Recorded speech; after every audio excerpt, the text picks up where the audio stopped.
पालघर जिल्ह्यातल्या विक्रमगड इथली अनुदानित प्राथमिक आणि माध्यमिक आश्रमशाळा मान इथे एक विद्यार्थी दोन झाड या उपक्रमांतर्गत 2000 झाडांची लागवड करण्यात आली। आदिवासी बहुल अशा विक्रमगड तालुक्यातल्या या आश्रमशाळेतले विद्यार्थी मोठ्या उत्साहात या उपक्रमात सहभागी झाले होते। पर्यावरणाच्या संवर्धनासाठी आपण झाडांची जोपासना करणार असल्याचं या विद्यार्थ्यांनी यावेळी सांगितलं। शिक्षकांनी देखील या उपक्रमात मोठ्या उत्साहात सहभाग घेतला आणि झी24 तासच्या या पर्यावरण विषयक स्तुत्य उपक्रमाचं कौतुक केलं।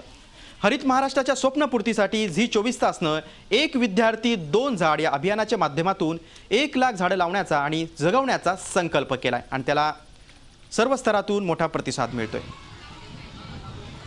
झाडे लावल्यामुळे पाणी जास्त पडतं म्हणून आम्ही ह्या वर्षी एक मुलांनी 5 झाडे लावलेले आहेत आणि ती आम्ही त्याला झाडे जगवण्याचा प्रयत्न करू। प्रत्येकाने विद्यार्थीने 1-2 झाडं लावलीत तर आज ज्या झाडं लावलीत पर्यावरणामध्ये तेव्हा आम्हाला खूप आनंद झालाय, कारण की झाडामुळे पाऊस पडतो, झाडामुळे आपल्याला औषधी वनस्पती मिळतात, खूप उपयोगी होतो झाडामुळे। अतिशय स्तुत्य असा उपक्रम आहे आणि या उपक्रमातनं वृक्षाचं संवर्धन त्याचबरोबर पर्यावरणाचा समतोल कसा राखता येईल ह्याचं आपण आटोकाट प्रयत्न केला आहे। आपल्या चॅनलच्या माध्यमातून जाहिरात केलीच जाते, मात्र कृतिशील उपक्रम हाती घेतल्यामुळे आपल्या झी24 तासच्या टीमला आणि आपल्या सर्व झी24 तासला मी मनापासून आमच्या शाळेतर्फे धन्यवाद देतो।